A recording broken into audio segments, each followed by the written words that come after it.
Truthfully, what happens is, as children grow up, we start to educate them progressively from the waist up. And then we focus on their heads and slightly to one side. I think in the old days, you were better off. Because nowadays, they're all specialists. Everyone's becoming better and better. And less and less. And eventually someone's going to be superb. Like nothing.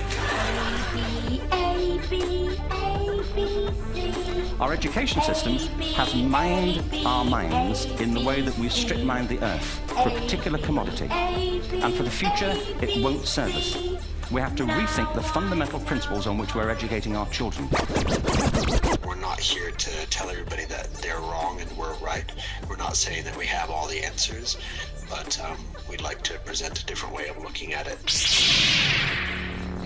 Hello, listeners, and welcome to China Jeducation.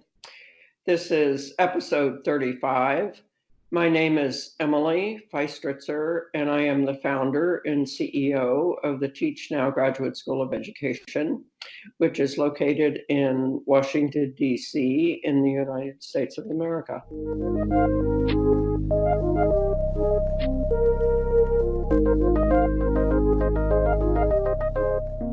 Emily, in this festive season of ours across the world, what a gift it is for China Jeducation to have you on today. Welcome to the show. We've got so much to talk about, to get into about TeachNow and how it all came about. But to our listeners out there now listening in on this podcast that may not have heard of you before, I want to just read a quick bio. So Dr. Feistritzer, a nationally recognized leader in teacher preparation, began TeachNow in 2011, determined to revolutionize the way teachers are trained, and that is what she's done. The centerpiece of the TeachNow Graduate School of Education is what's called collaborative activities-based learning. Teacher candidates learn by doing projects together with an instructor. Emily spearheaded the development of this innovative, interactive, and online learning to teach model on a custom designed platform. Dr. Feistritzer has been revolutionizing the field of global teacher preparation and certification for over 40 years. She began her career as a high school science and mathematics teacher and later became a university-level educator of teachers. She founded and served as CEO of the National Center for Education Information, which conducted several national surveys pertaining to teaching and teacher preparation and certification, and published numerous database reports on education, including the benchmarking alternative teacher certification, a state-by-state analysis updated annually from 1990 to 2010.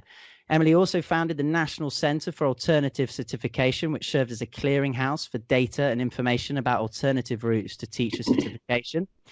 Author of 45 widely acclaimed books on education and numerous reports and articles on topics ranging from teacher supply and demand to the preparation and certification of teachers, reporters, and the media rely upon Dr. Feistritzer's expertise. As an advisor to educational policy decision makers at all levels, Dr. Feistritzer has testified before Congress and state legislators and briefed members of presidential administrations. Emily earned her bachelor's in biology from Thomas More College, her master's in physics and mathematics education from the College of William and Mary, and a PhD in curriculum and instruction from Indiana University, Bloomington. And to top it all off, my researchers have also shown me that you are Fast Company's 100 most creative people in business, a top 10 women innovator, and Inc.'s top 100 most innovative women founders. What can I say apart from Emily? You are an absolute teaching guru, a machine of creation. I must ask as a first question for our listeners, do you believe in reincarnation, the notion of an everlasting soul? And in this instance, are you a bringer of higher dimensional knowledge to planet Earth's current three-dimensional plane? Well, I certainly hope so. I think that my career really began the day I was born, when my mother birthed me. My mother had been a teacher as well as her mother and her sister, and my mother just decided this child will do things in the field of education that even she back in those years was not even able to think about doing. So there is something to be said for the incarnation and reincarnation and the ability to be instilled with desire and capability to dream big and make dreams come true. So Teach Now really is the result of a lifetime, if not a generational life series of great and wonderful women who were dedicated to the teaching profession. So, Emily, I really want to start at the beginning. Where were you actually born, and where did you grow up? I was born in a small town in central Kentucky, in a sort of semi-rural area of Kentucky. Kentucky is in the heart of the country, and it's a sort of sleeper state. It's considered a sort of border state in terms of north and south, and it's known for its bourbon. You may or may not know that, but bourbon is not bourbon unless it's made in Kentucky, actually. So I was born there. The population of the town I was born in was 12,000 people. My father was a not highly educated person at all, who was a trade electrician. And my mother was almost finished with college. I was born in 1941. I often say I was born on Independence Day, the year Pearl Harbor was bombed. And this what became large Catholic family. I was the second of 8 children. We were, my father was the sort of town electrician. My mother had a baby every year and a half, and I helped her raise a lot of those people. So my roots are really grounded in survival and being good people who would be able to get ahead in the world if they were educated. So again, circling back to my mother and grandmother, particularly, who were educators, they really believed, rightly, that education really was the key to a better life. So that's the environment I was born into. We lived on a farm and raised our own food and had our own cows. And it was a wonderful way to be raised, actually. And then when it was time to go to high school, secondary school, my mother prevailed on the nuns in the little Catholic school in our town. There were only 82 students in the whole school. And she prevailed on the nuns to give me a scholarship. So I went to boarding school, which was back in those days a 5-hour drive away. Actually, it's not that far. But back in those days, it was a far way.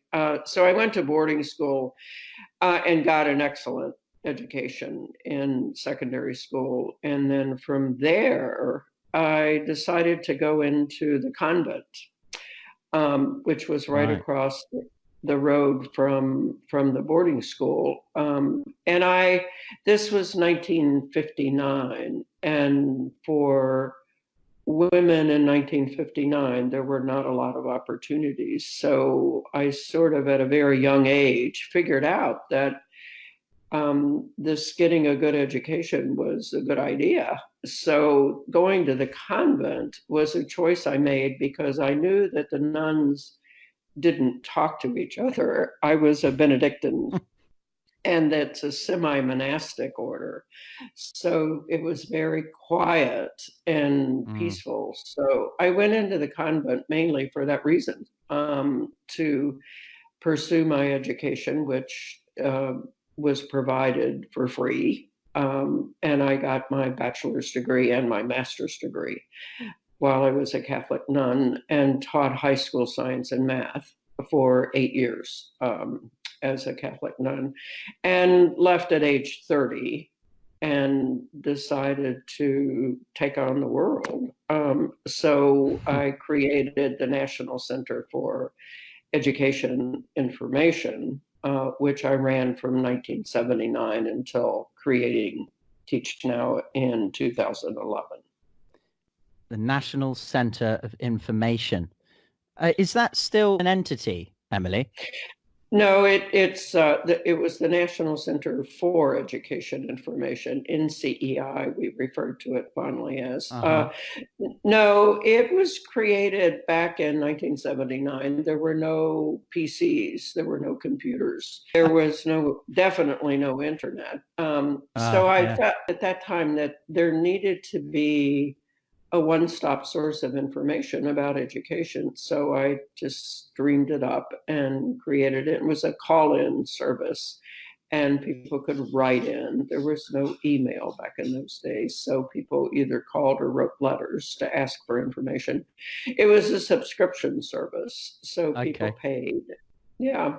And in the course from 1979 until I started TeachNow in 2011, I ran NCEI, and as you noted in your introduction, the National Center for Alternative Certification, which became a big issue in the mid-1980s and 90s, where there was a strong movement to create programs whereby teachers could get certified to teach without having to necessarily go back to college and start all over in a 4-year teacher preparation program, or even at a post-baccalaureate level.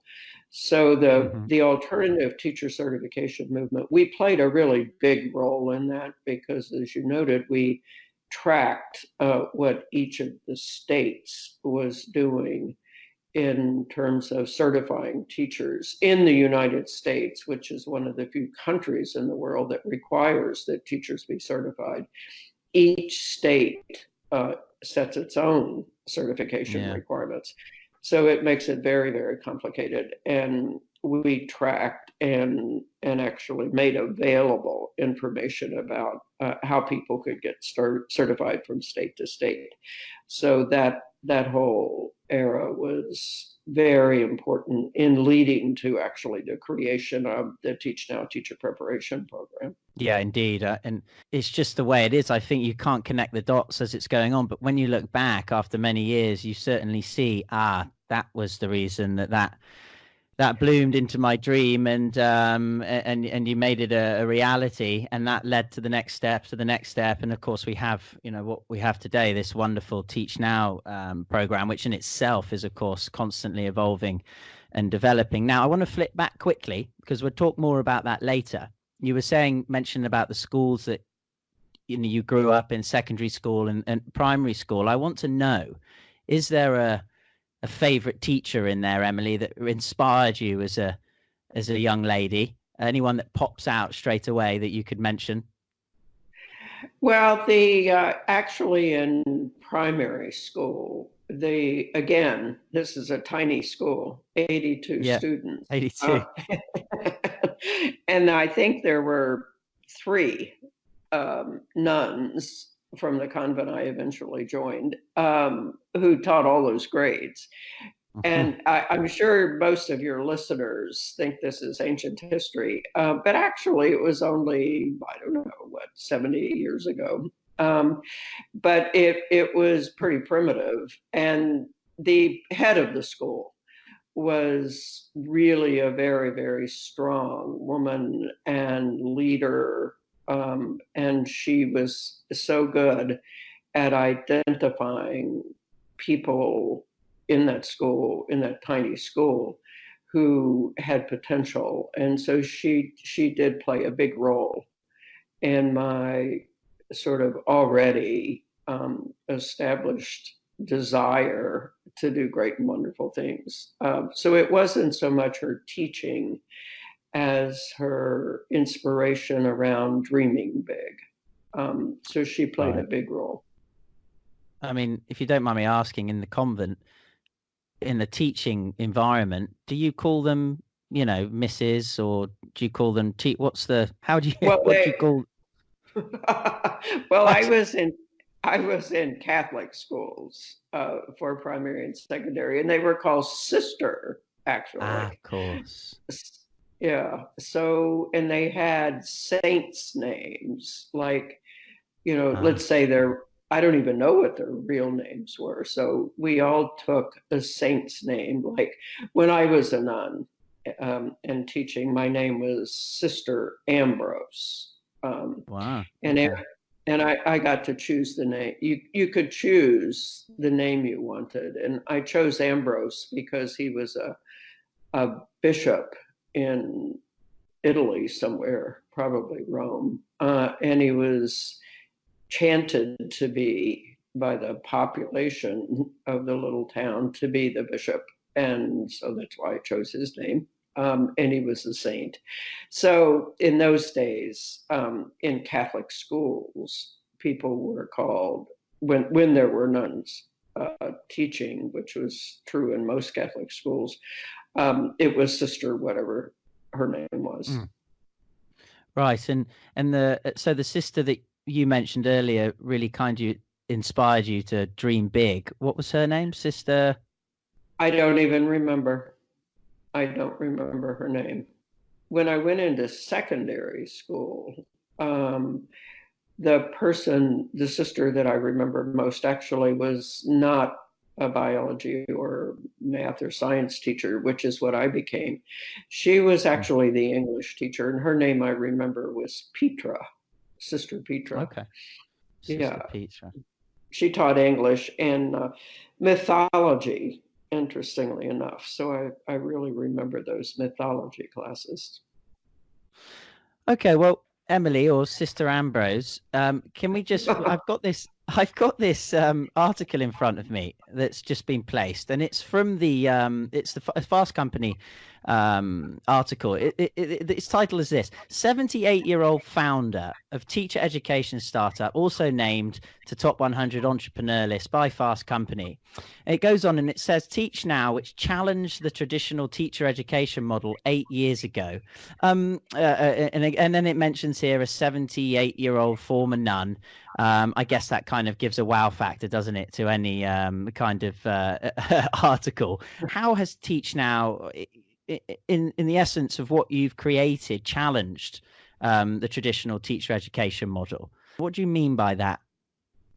Well, we went back to the drawing board. I've been in teacher education as a reporting on what states are doing, what institutions of higher education, colleges and universities are doing, and training teachers. And what we've seen in the last 30 years in the United States is a continual drop in the number of people who actually are studying to be teachers. It's one of the reasons that the National Center for Alternative Certification was created, because alternative ways for becoming a teacher became necessary because increasingly people were not going back to college and studying to be teachers through undergraduate our college teacher preparation programs. So the big stimulus for creating TeachNow was that phenomenon that fewer and fewer people were studying to be teachers through these traditional programs, these college-based university programs. And but as importantly, Chris, was nobody was focused on preparing tomorrow's teachers for tomorrow's students, for tomorrow's learning world, anywhere in the world.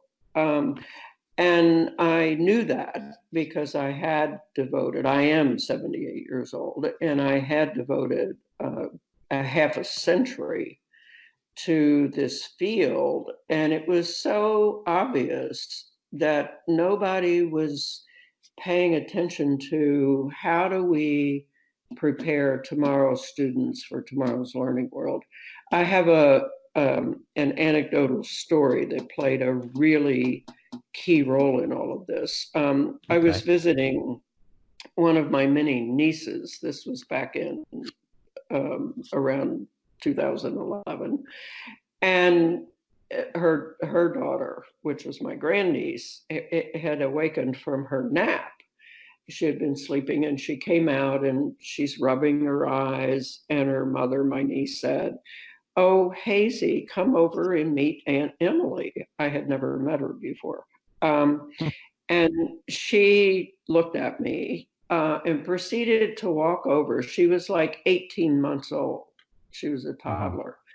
And she walked over and picked up her mother's handheld device, like her iPhone or whatever. Yeah.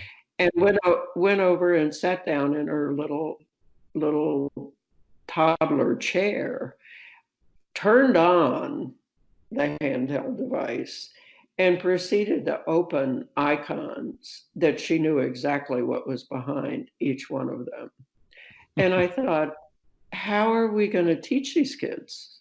Like, we're not doing anything in teacher preparation to teach these kids that are literally born with a skill that many teachers at that time didn't even know how to use. So what really drove the creation of TeachNow was not just that enrollments in traditional programs were declining, but that nobody was paying attention to how do we prepare tomorrow's teachers for tomorrow's students in tomorrow's learning world.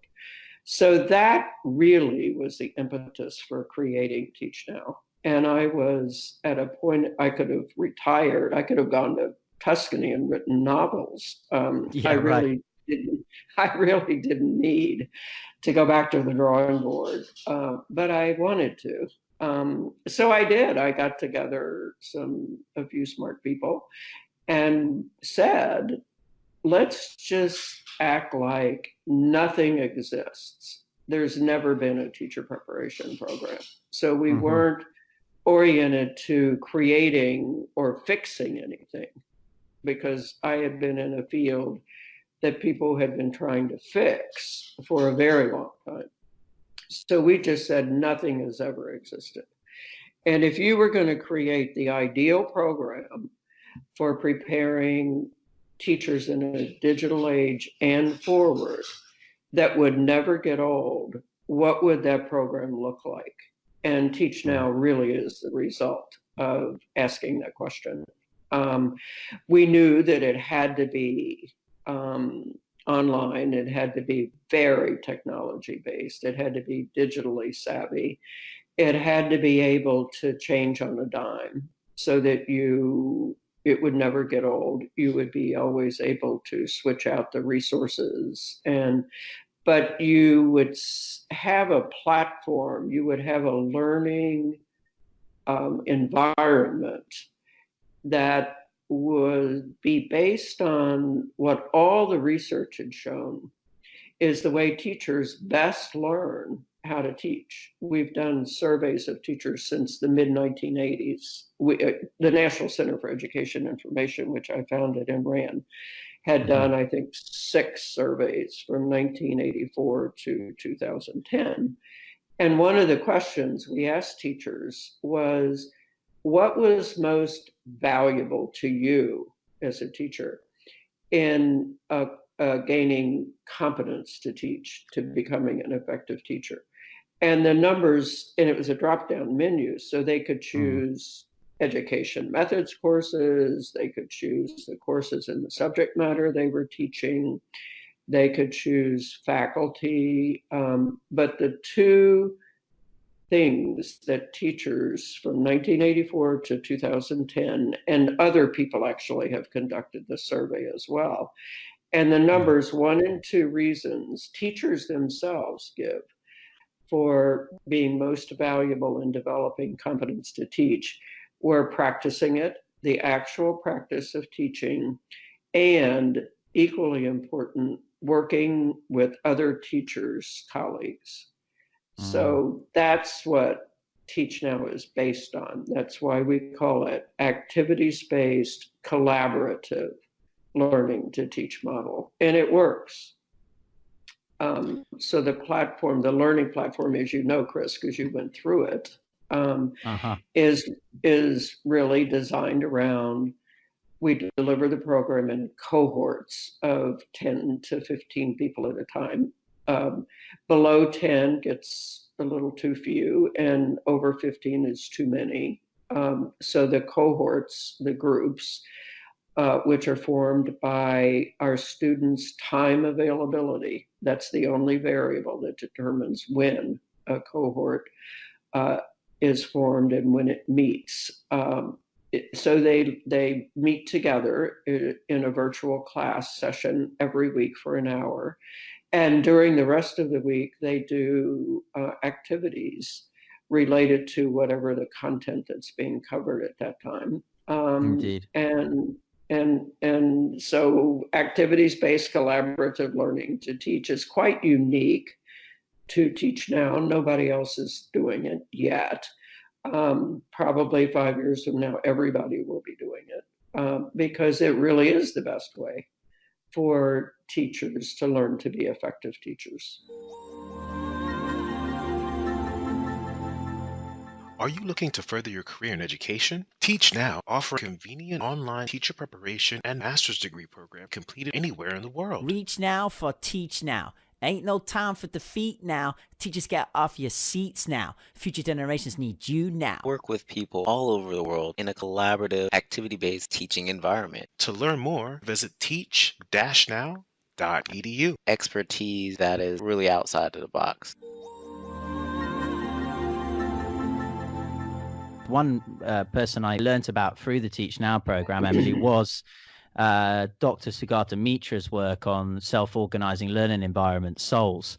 And really the essence is very much like that, isn't it? You have these cohorts of 10 to 15, and as those, children was shown in his research, whether it be in the slums of Bombay or in a school in Newcastle in England, there's just this energy that works together with peers if they collaborate together, finding, tuning information, discovering new information. And almost again, it's that the model of the teacher being the sage on the stage. It's just moving away from that. Everyone in their right is their teacher, and the teacher in the classroom is more like the guide on the side, right? So I'm totally there with that. I think you're spot on with this current way, this current mechanism of getting the most effective way of learning and developing through. It really does work. Now, here's a comment I read: if you build it, they will come. And if you can dream it, it can happen. Is that something that very much you were inspired by from your mother, who was also a teacher? And on top of that, I watched a clip of your PBS NewsHour TV feature, Emily. I don't know if you remember that one. And two key tenets of success that you mentioned on that was focus and discipline. Did that come through early childhood, through your mother, through your father? It did, and it also, the focus actually, I attribute to my years in the convent, because it was, the major contribution of my 12 years in a convent actually was we didn't talk. We prayed a lot and we taught school, but we had a lot of time to think. So I was able at a very young adult age to really think a lot and be very, very focused. That life was very disciplined and very focused. And I think that played a big role in my ability, and it would in anybody's life, to accomplish what we've accomplished, because I'm not easily distracted when I'm thinking or when I'm working. And that really is true. I was married actually for a decade of my life, and my wonderful husband, who still is my best friend, used to say, I can stand over Emily when she's at her computer working on something and have a whole monologue conversation with her, and she won't hear a word I'm saying. So that focus and discipline, I attribute those characteristics to my convent life, and the dreaming came from the day I was born. I used to, back in the days before there were other things to do, like be on a computer and learn different way.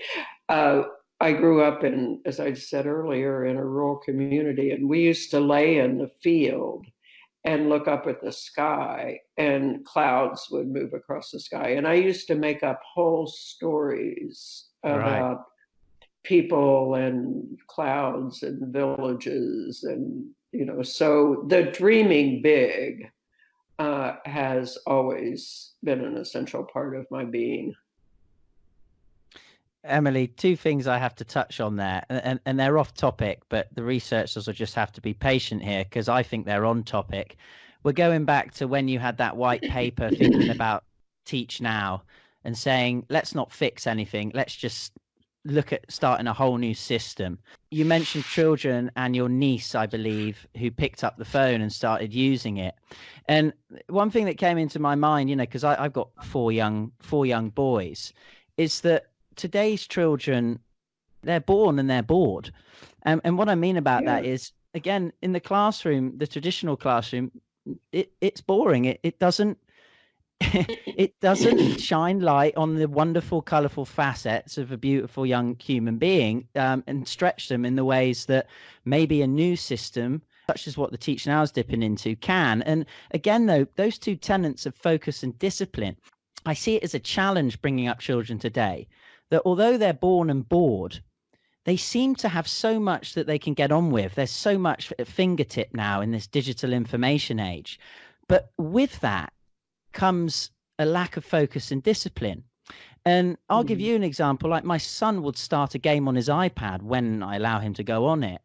And if he can't get it first, he'll kind of move on and go on to another game, or he'll download another game. And it's that constant lack of focus and discipline to stick to a task. And so I worry, born and bored, but lacking focus and discipline, we must somehow come up with a way that our classrooms can connect into these children's minds and hearts where they're not bored, but they can also remain focused and disciplined. And that word resilience really comes into it. Absolutely, Chris. I don't think that focus and discipline is intuitive.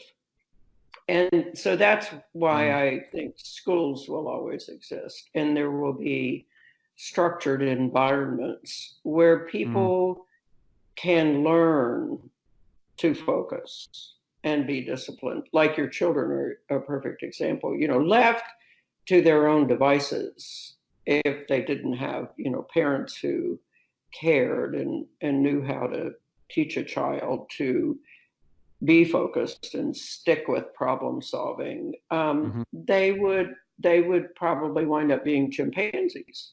The thing that separates our species is our ability to reason and to go from A to B to C to D to Z, and sometimes jump over some of those steps as you get older. But I think discipline and focus are taught and learned by the learner, and parents and teachers play the key roles in enabling people to do that in a way that they can dream big and problem solve. Otherwise, life becomes chaos without it. And it is the thing that separates human beings from all the other animals. And we have to teach that. I think that is part of, if you go back to Aristotle and Socrates, Aristotle sat at Socrates' knee, so there's the need for that place where young children can learn how to bring together all of these things that they're exposed to in ways that I never was as a child. I mean, there's just so much information out there, and there's so many exciting things going on. And you turn on a device and the world is your cookie. Yeah. But that's where parents and teachers, and that's why it's important to train teachers. TeachNow's long mission statement is to equip, enable, and empower teachers to go into any learning environment anywhere in the world and be able to diagnose where each of those learners they're responsible for as a teacher are coming from, and then be able to design and implement learning experiences that ensure that each of those young people actually does learn, grow, and develop. That's really what TeachNow sets out to do. And another thought that came into my mind, talking about flipped learning, which is another essential instrument that I learned through the TeachNow program. You were talking about lying in a field looking at clouds, and I remember doing that too. And I think I hope a lot of our listeners have done that and tried to look at what the clouds might form into, and is that an animal you can see or something like that. And as you said, even start talking and writing a story about it, or narrating a story. But maybe, Emily, what we need to do is flip that. So in our classrooms today, we might have a 40-minute period where we take 25 children outside, lie down on our backs and look at the clouds. Maybe in the old days that would be a bit strange, but maybe that's what we need to do. We need to flip and mix it up a bit, because children in my class, they're not touching the ground with their bare feet. They're in sky-rise buildings and they're touching keyboards all the time.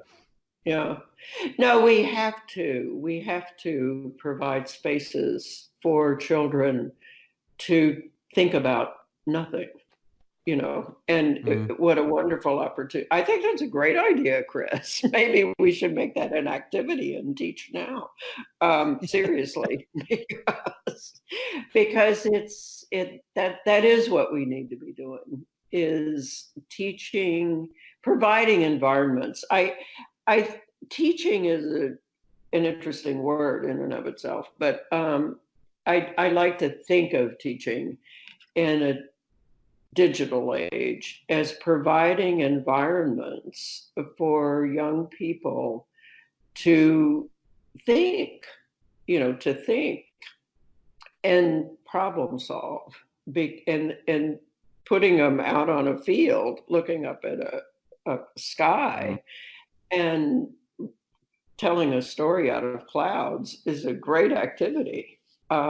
And kids really need to do those kinds of things, even if they're in a classroom, if they just close their eyes and imagine.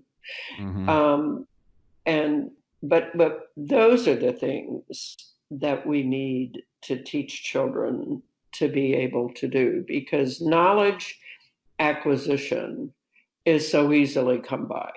When I was a teacher, when my mother was a teacher, when my grandmother was a teacher, the teacher was the dispenser of knowledge. You went to school to acquire knowledge, and if the teacher didn't know it, you never learned it, basically. And that is so unnecessary now. There are kids coming into classrooms, physics classes, math classes, English classes, Chinese classes. There are kids coming into classrooms that know more than the teacher does when it comes to basic knowledge about a subject. So the role of the teacher has changed to being facilitator, coach, evaluator, director of teaching kids how to think, how to be disciplined, how to problem solve. It's a whole nother world when it comes to what the role of the teacher is going forward in formal education. And back to the being bored bit. I'm sure parents listening to this now have often groaned when their son or daughter says, "Oh, dad or mum, I'm so bored." And I actually think now, turning that on its head, I think that's a great thing. And I even say it to my son, that is a great thing. And he goes, well, what do you mean it's a great thing? I said, well, now you can try and be creative. Think of something to do.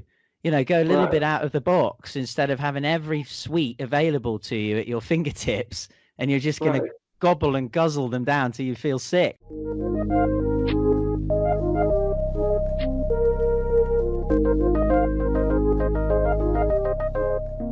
I remember one of the books I wrote was called Teacher Crisis, Myth or Reality.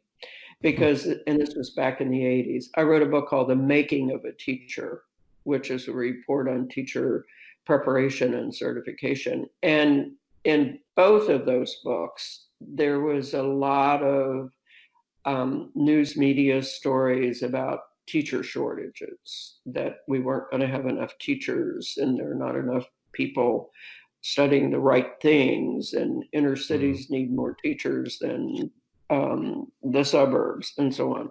So I would do a report that would actually show that we're producing far more teachers than we need, but that they're not teaching where they're needed or what they're needed. So the books that I did were all really analyzing data to set the records straight on what really was an issue and what really wasn't an issue and what really needed to be attended to. So I didn't write methodology books because I still don't believe that great teachers come from a laundry list of behaviors that they should engage in. So I still believe that the role of the teacher is to be a sage, is to be a guider of learning, to be a problem solver, him or herself, so that if you walk into a classroom in Beijing and it's got people from 10 different cultures and all kinds of backgrounds, the role of the teacher is to, on day one, hopefully before day one, know who those kids are, like where do they come from, what are their ability levels, what have they achieved, so that from day one of the beginning of the school year, that teacher knows who those kids are and can guide their learning, and not stand up there and be a dispenser of facts and figures. Yeah, because I remember that. Oh, I can't remember the quote offhand, but it's something like, if a teacher can be replaced by a robot, then it probably should be. Exactly. If you ask people, anybody, you ask yourself, who were the teachers that most influenced you? I guarantee you it will have been a caring teacher. Yes, indeed. Somebody who was really zeroed in on the kids they were teaching and figured out ways to make that class every day interesting and productive. Yeah, here. Emily, I've got this little note I've been given. You mentioned earlier, when you were in the convent, and you said it was a quiet convent. You didn't talk. Obviously, when you were teaching, you were talking, weren't you? It wasn't silent. No. Okay, so there you go. It's been confirmed. Emily did talk. It wasn't silent. Great stuff. Emily, here's one for you. Let's talk about music a second. And just the first thing that comes into your mind. Can you give me a favorite song that really resonates with you? And don't think too much about it. Without You by Mariah Carey. Wow. And a one sentence of why that would be. It's so profound. Do you know the song? Do you know the Yes, song? yeah, yeah, yeah. It's sort of at the guts of relationships and, what really matters, that whole, she goes off into, I can't live without you.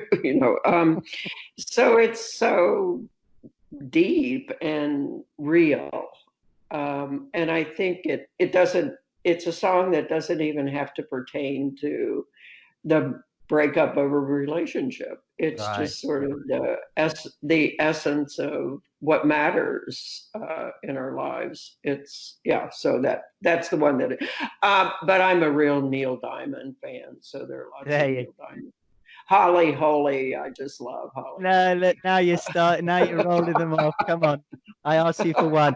Right, Mariah Carey, Without You. Okay, so I mean, you can't do without education, can you? I think you definitely agree with that. That's certainly a sentiment that we've gone over many times. Now, Emily, I know, and obviously I've been to your office many years ago, before I even knew I was going to go on the program, as destiny has it. And I know you are a pretty hands-on CEO. Would I be right? That is correct. Teach Now is my life. It's my life. It's your baby, as they say in the world of business and entrepreneurship. Now, being 78, which I think a lot of people would say is quite unique, a CEO of a big company in America.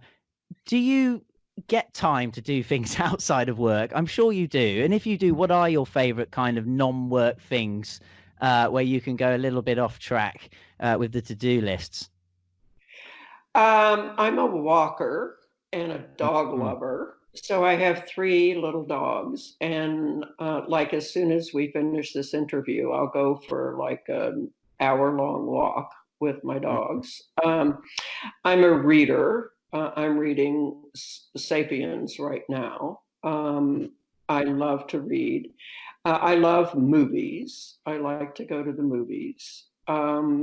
Those are my sort of favorite things besides Teach Now to do. I have friends that I hang out with from time to time, but I love my own company.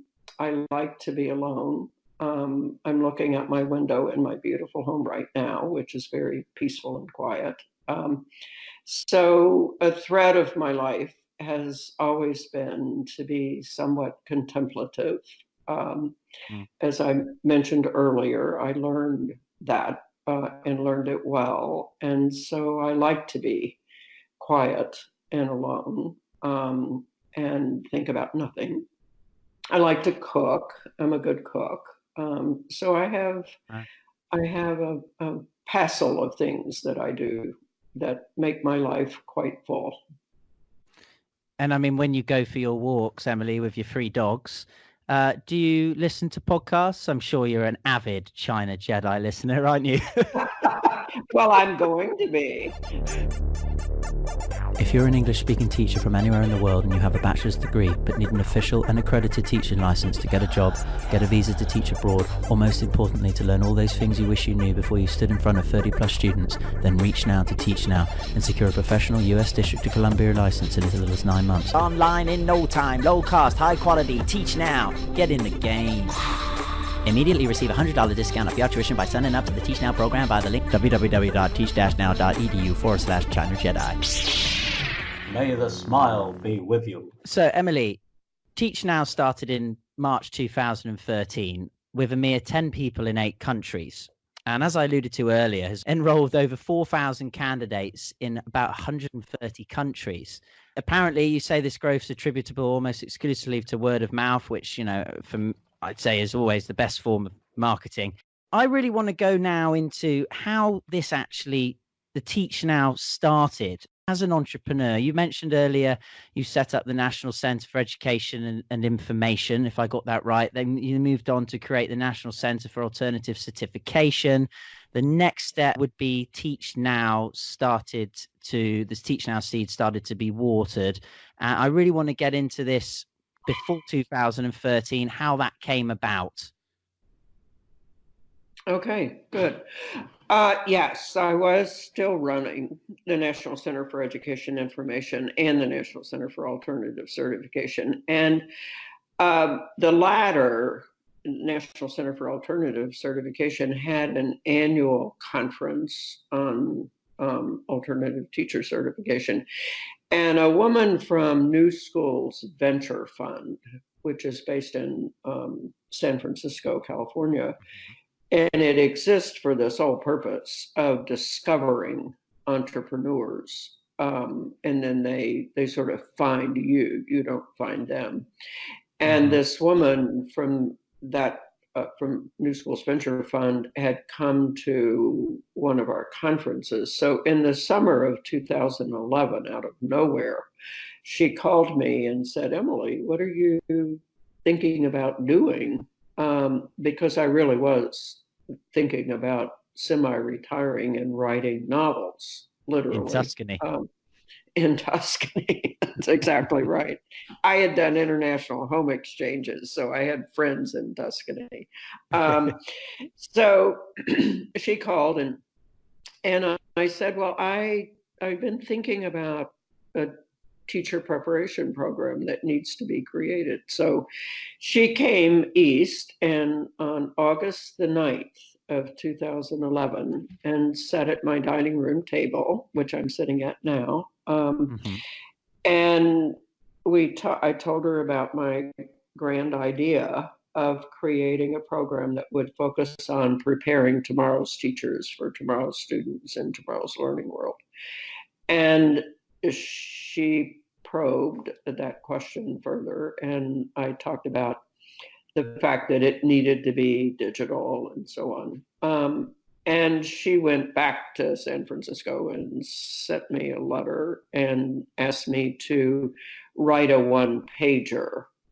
So I did that. And so New Schools Venture Fund in the fall of 2011 gave me $100,000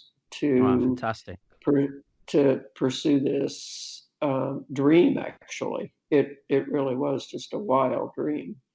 So I used that $100,000 to hire a software development company in Mumbai, India. And Kanali Sanghvi works for TeachNow. And she worked for that software development company. So she was the project manager.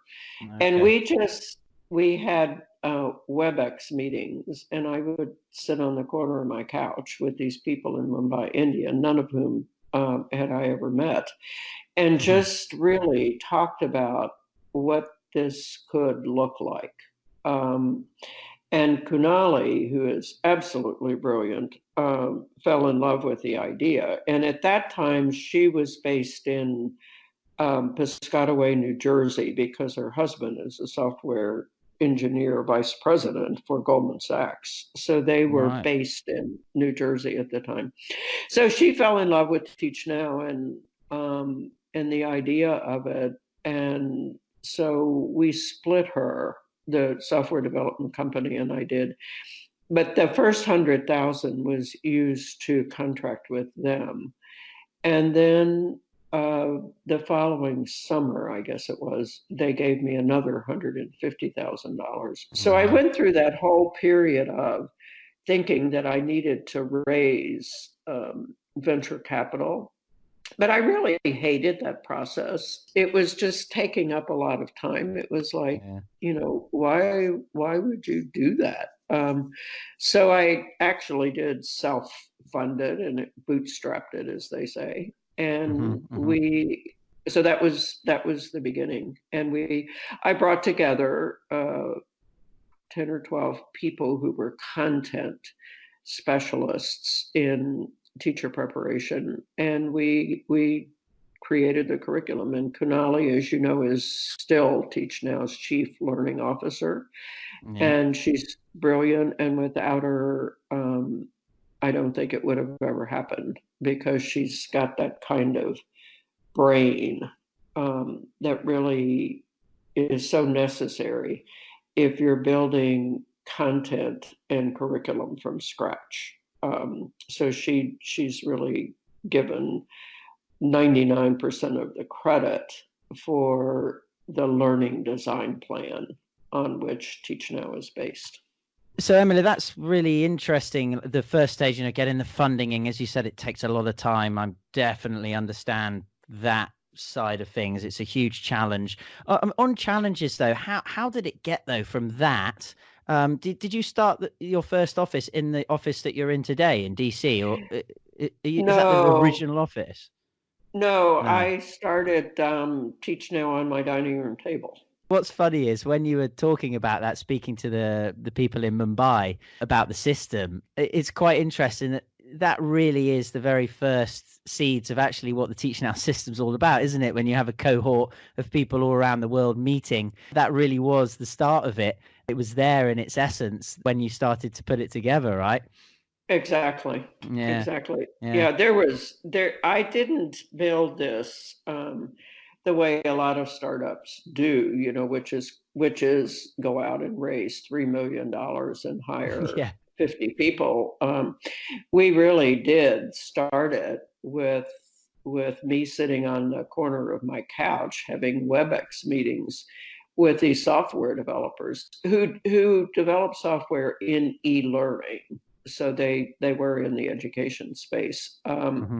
With Canali up there in New Jersey, and Canali would come down like once a week, and we would talk and work and develop at my dining room table. So the office downtown didn't happen until 2014, I believe. Yeah, and you've been in that office ever since. That's right.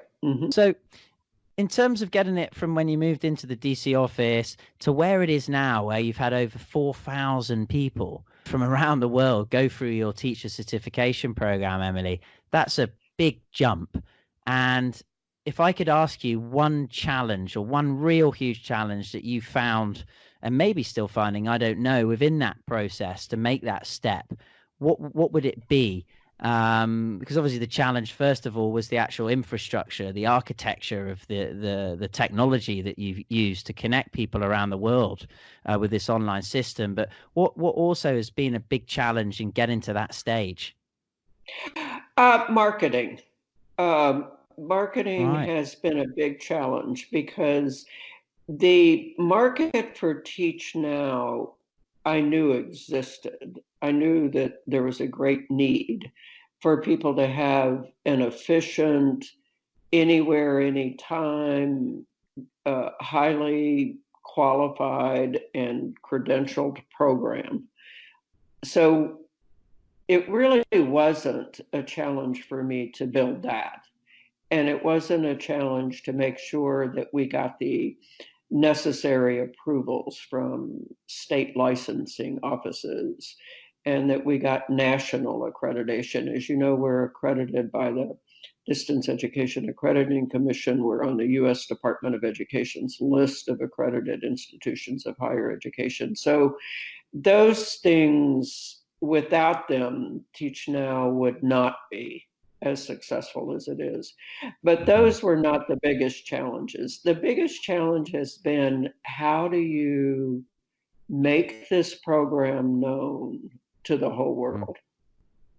And I've had marketing directors and I've hired people to take on that challenge. And it's still its biggest challenge because the program is so good. I mean, all of the statistics speak for themselves. Those first 10 people in 8 countries who started on March 18th of 2013 are still in touch with each other. And interestingly enough, all but one of them is still teaching or is a school administrator. So the data of our candidates and graduates is just, it just knocks all the competition off the map. We still have 92% retention rate. We have graduates who stay in teaching for years and years, which is really unheard of in the industry of teaching. There's a lot of turnover in teaching, but TeachNow graduates really are committed to teaching. So the biggest challenge has always been, how do you get it known all over the world? And as I said earlier, reading off one of the articles about TeachNow, it's really almost exclusively, well, it says here, if it's right or wrong, you're the main person that can tell us. It has been through word of mouth. From my experience, Emily, I mean, I could count at least 10 people, teachers or wannabe teachers, that I've told about the TeachNow program since I've done it, that have gone on to do it. So would you think it is word of mouth? Oh, it is. 95% of TeachNow's growth is word of mouth. When we do, if you recall, the first session, the orientation session, and I still try to do most all of those because I want to meet the people who come to TeachNow. And one of the questions that we ask them to address in introducing themselves is, why did you choose TeachNow? How did you hear about it? And why did you choose it? And if you remember, the question before that is, what do you expect of TeachNow? Because this program is really built for the people who go through it. That we call them candidates, not students. And the program is totally candidate driven. What the people who pay tuition and come in to TeachNow for is what we intend to deliver. So we asked that question. We asked them to tell us, why are you here? What do you expect? What do you want to get out of this program? And then the last question is, how did you hear about us? And why did you choose TeachNow? And 9.5 out of 10 people, I say 9.5 because the cohorts are odd sizes, like 12 or 13 or 15. So 9.5 out of 10 people answer that question with, somebody told me about it. Another teacher in the school went through it, or the school had, or my mother, knows somebody who went through it. It's always word of mouth. It's very rarely I heard about it or looked it up on the internet and there you were. It's interesting. And that kind of differentiation you make between a TeachNow candidate and a TeachNow student, can you just elaborate on that? Well, when I hear the word student, and keep in mind I am an old lady, I think of somebody sitting in a desk being talked to. And candidate are people who are in TeachNow really are candidates for a teaching license. I mean, we know that like most of the people who come to TeachNow either need or want a legitimate license or certificate or credential. All three of those words mean the same thing. Either particularly abroad, because that credential enables them to get a better job that pays more often, or that has a curriculum that they're interested in teaching. So that whole needing a teaching license or a teaching certificate is foremost in our minds. And so people are really candidates in that context. I totally understand. Yeah, and agree as well, actually. Yeah, that makes perfect sense. Now, on your website, if someone wants to sign up to TeachNow, they go to your website and they go to the application form and they fill some information in.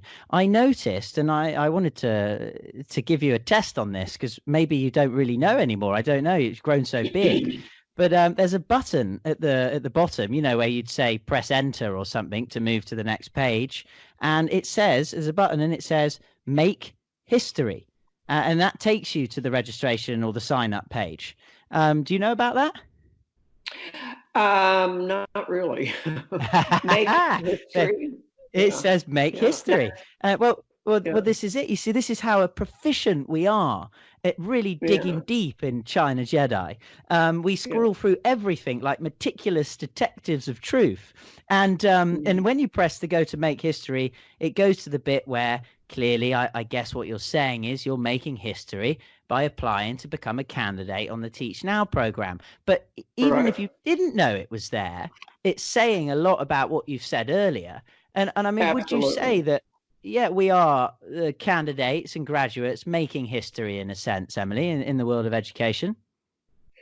Absolutely. And Teach Now probably is the largest teacher preparation program in the world in terms of the numbers of people going through it at the same time.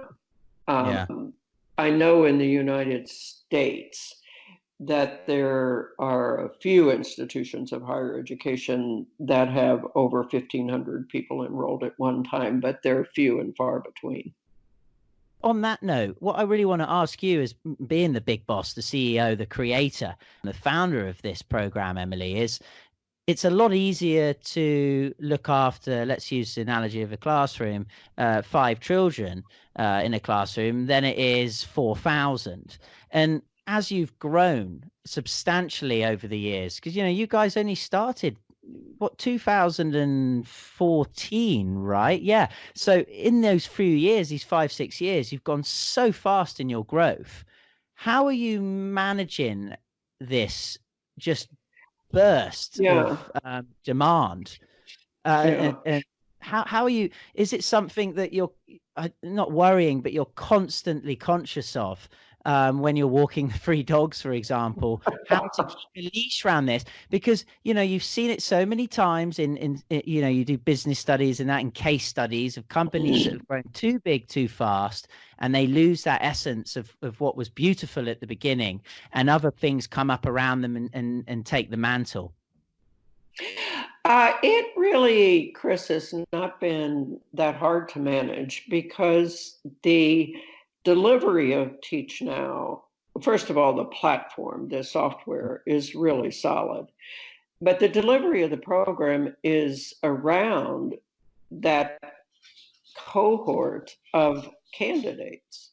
So as far as Teach Now is concerned, the only essence, the only thing that really matters is that cohort of 10 to 15 people, and making sure that you have instructors as they go through the program who also understand and buy into the mission and the goals that we have for Teach Now in terms of the way we train teachers.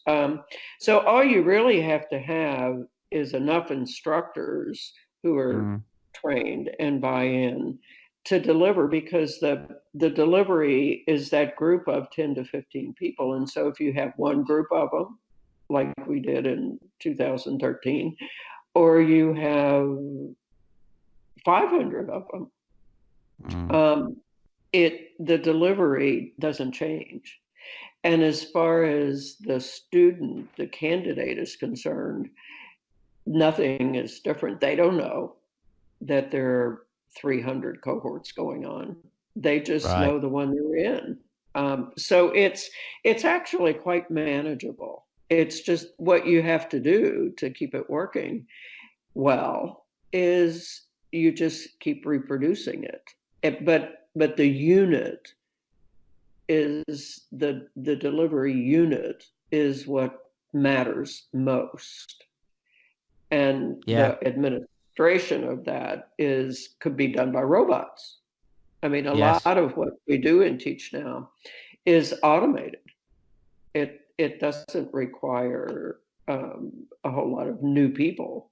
It requires a system that is a finely tuned software system. Like our admissions is a good example, because what we do is we set up on the platform for incoming people these times and days of the week that we know work for people, so that when a person applies and gets accepted within 72 hours or rejected, but when they get accepted, they're automatically taken to a place on the platform where they sign up for the cohort that they want to be in.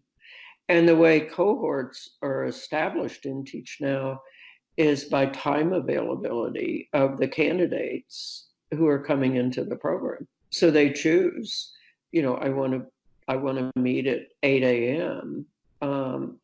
And they're in China on Tuesday. So that's what they sign up for. Or I want to meet at 10 p.m. on Sunday.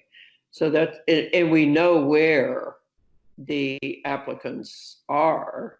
So we know what times and days of the week are most convenient for people. But that's all automated and easily done. Yeah, and I think you said it earlier that why it's such a clever system is that, like you said, as long as you've got that fundamental core, which is the technology platform there, able to be dynamic, able to shift with the changing of education and new things coming in, be able to slot those into the modules, you can just replicate, and you can have, as you said, 300 cohorts, 600 cohorts, wherever. But I mean, looking at this, I think the importance here, is it not, is in the module instructors, Emily, because if you don't have a good module instructor, that could really lose the essential effectiveness of the group, of that organic group, the cohort that are collaborating. And so how do you, I'm sure you must pay special attention to that. You've obviously had to train a lot more module instructors, right? And is that a process? I guess you've almost got a sub school within your school of graduate education now, where you actually are training the instructors. Would that be true? Absolutely. And every time that we put an ad out for instructors, we get within a week 200 applicants. Wow. So we're never wanting for people who want to be an instructor in TeachNow. I'm very favorable to hiring our own graduates as instructors because they've been through the program. They've already made a decision to learn the way we deliver this program. But we keep adding instructors, and you're absolutely right. We're very, very careful about who we hire, and we do train our instructors. And instructors have to have at least a master's degree. They have to have at least 3 years of exemplary teaching experience themselves in a classroom, not in a university, but in a classroom. And hopefully more and more of them have both higher ed experience and K-12 classroom experience. But they have to have experience teaching. They have to be proficient in online learning. So to become an instructor in TeachNow, you have to really already be experienced and competent in online education. And then we train instructors on top of that. Are you looking to further your career in education? TeachNow offers a convenient online teacher preparation and master's degree program completed anywhere in the world. Reach now for TeachNow. Ain't no time for defeat now. Teachers, get off your seats now. Future generations need you now. Work with people all over the world in a collaborative, activity-based teaching environment. To learn more, visit teach-now.edu. Expertise that is really outside of the box. Emily, I want to talk about moving into the future, into the world of tomorrow, because it's something you mention a lot, kind of a strap line for TeachNow, preparing tomorrow's teachers for tomorrow's students. What is your view? And I think you've got to be careful. Try and be very, how should we say, short and to the point with this. What is your view on the future of education? And I think maybe the best way is to think of actually, are there going to be classrooms in the next 50 years? And what are we going to be seeing in them? Because it's a real head spinner when you think about it. I think there will be classrooms. I think there will be places, physical places, where students will come and teachers will be there. I think those places will be more open space. I think the teachers will be people who are not standing in front of a classroom with rows of students in front of them dispensing knowledge. So, but I don't fear it. I think that teachers are more and more going to have to be able to problem solve. I can't say that enough Absolutely. times. Yeah. I think they're really going to have to be people who are equipped, enabled, and empowered to walk into these physical spaces, be they with desks in them or not, and be able to diagnose where those learners are coming from and come up with learning experiences that ensure that those kids learn, grow, and develop. And the content may be what they learn on the internet. It may be direction to. So I think classrooms of the future will have a lot more handheld devices and I don't know, hopefully still laptops and bigger screen things than something you hold in your hand. But I think that classrooms will exist, and I think school buildings will exist because there needs to be a formal place where people go to learn and learn how to learn, and learn how to think and learn how to reason. That is, again, what separates our species from all the other ones, is our ability to reason. And that does not come automatically. I think people really do need to learn how to learn and be reasonable and how to go from A to Z with thought processes. And in the meantime, that knowledge acquisition determination by schools will probably not play the role it has in the past. I mean, I think there will be a day when we won't say, this is what a fourth grader needs to learn while they're in the fourth grade. That's interesting. Yeah. I mean, it's something I learned through the Teach Now program was the 4 C's, these 21st century life skills. And I actually think there's something that really resonates. It's, communication and collaboration and critical thinking and creativity. Now, whatever you're studying or learning, those skills in a problem solving setting, in a collaborative, say, project-based type system, I just think are absolutely critical as we move forward, because let's look back in the last 50 years, Emily, things have just changed so much, and there's nothing telling us that the speed of change is going to decrease. If anything, it's going to increase. So we need problem solvers out there, because and we need firefighters and fire creators, I really feel that I feel education is going through a revolution. I really do, and it's why I'm so excited to be a teacher on the ground, just to see it. And it's just another thing that Teach Now really feeds into, I think, this big change that we're seeing. So, okay, wonderful stuff. And again, a topic we could discuss for hours, certainly, for sure. One thing I want to pick up on here comes into my mind, all this wireless technology we're now using, Emily. Have you ever taken a look at studies or the kind of rhetoric that suggests that we may need to be a little careful with all this EMF radiation that's now filtering through our bodies, not just in the home, but also now through our children at schools? Is there anything you can say on that, or is it something you haven't really come across? I have come across it, but I'm not worried about it. I'm a big believer in evolution.